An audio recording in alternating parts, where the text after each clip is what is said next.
Let me tell you a story I've never really told anyone out loud. A few years ago, I sat in my parked car in the office garage at 8:47 a.m., gripping the steering wheel like it was the only thing holding me together. I had a high-paying job. I was performing well. I was respected. But inside, I was exhausted.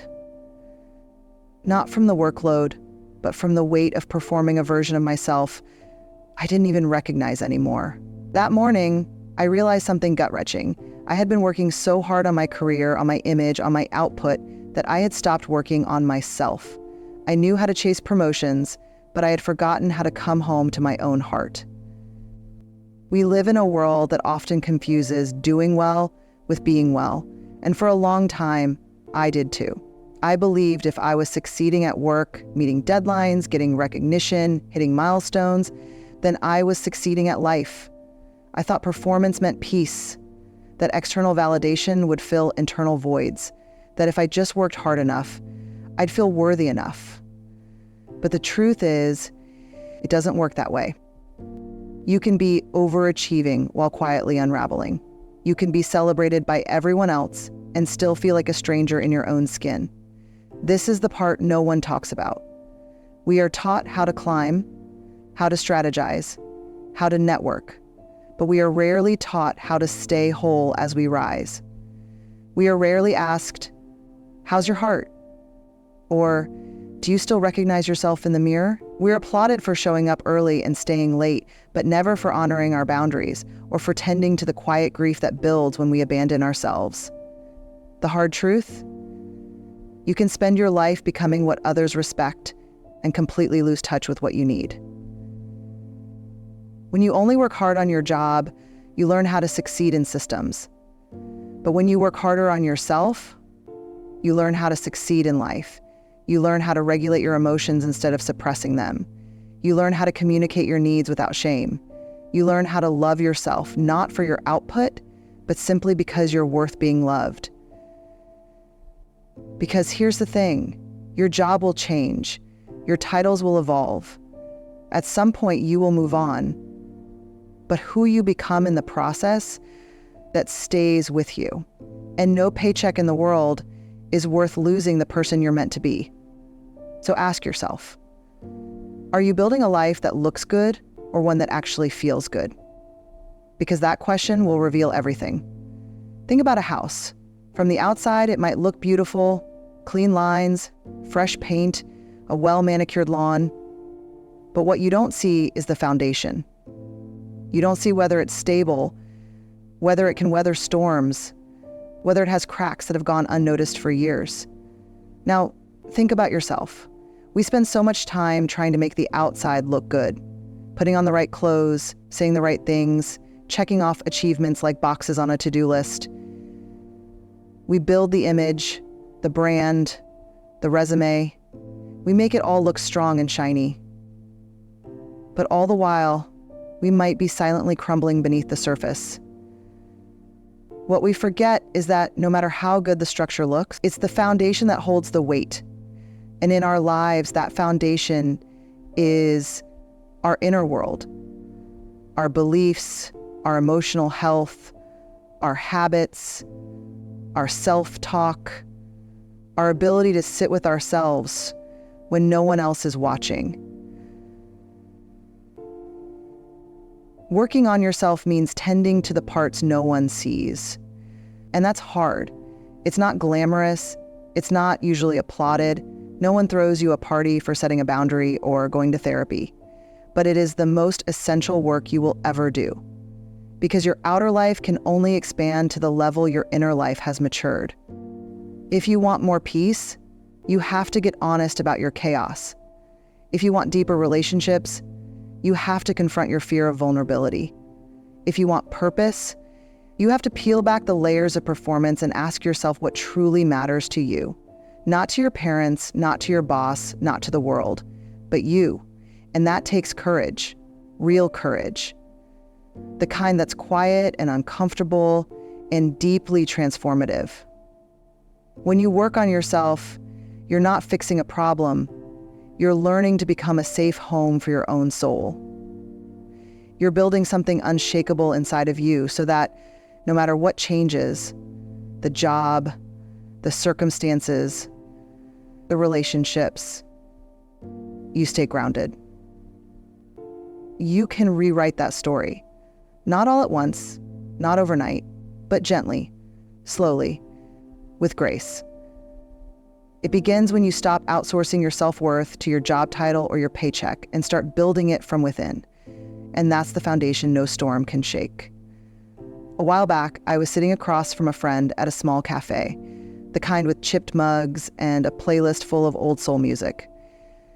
We were catching up after months apart. I asked her how she was, and without skipping a beat, she rattled off updates about her job, the promotion, the project she was leading, how many hours she was clocking in. But then I asked, "Yeah, but how are you?" And she paused. Her eyes filled with tears she wasn't expecting, and she whispered, "I don't know anymore. I think I forgot." It's one of the quiet tragedies of adulthood. We get so busy becoming something in the world that we forget who we are inside of it. Only to get to the top and realize we were on someone else's mountain all along. You are not your job title. You are not your productivity. You are not the label on your business card or the role you play in someone else's story. You are a living, evolving human being, worthy of love and belonging even when you're not performing. And let me be real with you. Rediscovering who you are outside of work can be terrifying. Because when your identity has been so tightly wrapped around your profession or your output, you start to wonder, if I'm not this, then who am I? But what if that question isn't a crisis? What if it's an invitation? An invitation to rediscover the parts of you that have been quiet for too long. The curiosity you buried, the joy you set aside, the dreams you labeled as unrealistic, the creativity that used to come alive in you before life told you to be more practical. Working harder on yourself means creating space for those forgotten parts to breathe again. It's about learning to introduce yourself in a new way, not by what you do, but by who you are. Your values, your passions, your heart, your weirdness, your tenderness. And it's about learning to believe that you are still someone, even when you're between jobs, even when you're burned out, even when you're resting. You are not less valuable when you're not producing. You are not less lovable when you're still figuring it out. Sometimes the bravest thing you can do is slow down long enough to ask, what do I actually want? What does success mean to me? And then, with trembling hands and a soft heart, start building a life that feels more true than impressive. That is the work that changes everything. There's this myth a lot of us carry, that emotional strength means holding it all together, that being mature means being composed, unshakable, always in control, that if we cry, if we say I'm struggling, or if we admit we don't have it all figured out, we've somehow failed. But here's the truth I want to offer you gently, like a warm blanket laid over your shoulders. Emotional courage is not about being unbreakable. It's about being brave enough to break open. There is nothing weak about looking your pain in the eye and saying, I see you. There is nothing unprofessional about being a human being. And there is nothing more powerful than someone who is willing to feel what they feel and still keep going. When you start working harder on yourself, you begin to realize how much strength it takes to sit with your emotions instead of burying them under deadlines and distractions. It takes a different kind of courage. Not the loud kind, but the kind that shows up in quiet, tender moments. Like the moment you choose to be honest in a relationship instead of pretending everything is fine. Or the moment you step away from a toxic job, not because you have a backup plan, but because you finally believe you deserve peace.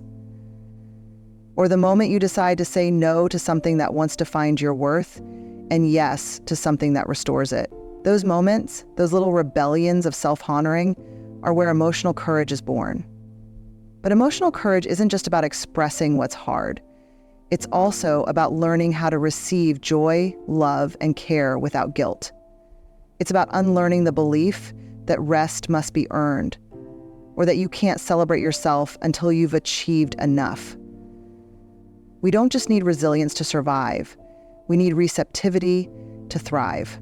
And none of this comes naturally in a world that trains us to be high-functioning and emotionally unavailable. So we practice. We practice by pausing before we react, by choosing softness where we once chose silence, by noticing when our body says enough, even if our calendar says keep going. We build emotional courage like a muscle. One rep at a time, one honest conversation, one brave boundary, one deep breath. And over time, something begins to shift. You stop reacting and start responding. You stop hustling for approval and start honoring your truth. You stop trying to prove your worth and start living from it. This is the kind of growth that no bonus, no job title, no gold star can replicate. Because it doesn't live in your achievements, it lives in your nervous system. It lives in your ability to feel safe within yourself, no matter what's happening around you. When you're stalked by imposter syndrome, you realize that the system is just its problem. And it's just because you feel nervous about who you are. And when you build that, you become someone who doesn't just look strong, but feels strong. Deep in your bones, calm in your soul. That's not the kind of power you can fake. That's the kind of power you earn through truth, through tenderness, and through the raw, imperfect work of being fully human. Somewhere along the way, we were taught, not always in words, but in experience, that our worth is something we have to earn. We learned to equate our value with performance, to tie our sense of enoughness to our ability to deliver, to prove, to impress. We started believing that rest was lazy, that saying I need help was weakness, and that our worth was conditional on results, outcomes, applause. But that was never the truth. That was a survival strategy, a strategy we learned in systems that rewarded perfectionism over presence, production over personhood, and burnout over balance. And the most heartbreaking part? We internalized it so deeply, we started measuring ourselves through that same lens. Even when no one else was pressuring us anymore, we kept the pressure alive inside our own heads. But what if you let go of that lie? What if you stopped trying to earn your worth and started remembering it? Because the truth is, your worth isn't something outside of you. It's something woven into your being. It's there when you're doing everything. It's there when you're doing nothing. It doesn't disappear when you mess up. It doesn't increase when you're praised. It just is. You were worthy the moment you took your first breath. Before the degrees, before the accolades, before you learned to hustle for approval. And no job, no title, no bank account, no amount of praise or rejection can change that truth. When you begin to work harder on yourself than your job, you start to see this clearly. You start to heal the parts of you that believed love was something you had to compete for. You begin to soften the inner critic who only ever spoke in deadlines and disappointments. You begin to raise the volume of your inner compassion until it becomes the loudest voice in the room. This is what changes everything. Because when you know your worth, you stop settling for environments that don't see it. You stop giving your energy to people who only value your labor, not your life. You stop betraying yourself just to be liked. You begin making decisions from wholeness, not desperation. You stop chasing peace and start choosing it. You become the kind of person who doesn't need to prove they're enough because they know deeply that they always were. When the first few travelers headed out to the new world, and yes, that kind of transformation takes time. It takes commitment. It takes letting go of some identities and stories you've carried for far too long. But it also leads to something rare and beautiful. A life that feels honest. A life that feels calm. A life that belongs to you. And that is the real success. To be at peace with yourself, to walk through the world with quiet confidence, and to know that even on your worst days, you are still worthy of love, of rest, of joy, and of being fully, unapologetically human. That's the kind of life no paycheck can buy. That's the kind of life that comes from within. So here's my invitation to you as someone who's still learning this too. Start working on yourself like your life depends on it, because in many ways it does. Invest in your healing, nurture your joy, befriend your fears. And please, don't wait for a breakdown to become your breakthrough. You are allowed to be the masterpiece and the work in progress at the same time. Not because you have something to prove, but because you are finally ready to live from a place that feels true. Take one small step today. Journal, breathe, ask for help, set a boundary, rest, start therapy, end a cycle, begin again. The job will still be there tomorrow, but your soul is here now, waiting, gently, patiently, lovingly. Don't make her wait any longer.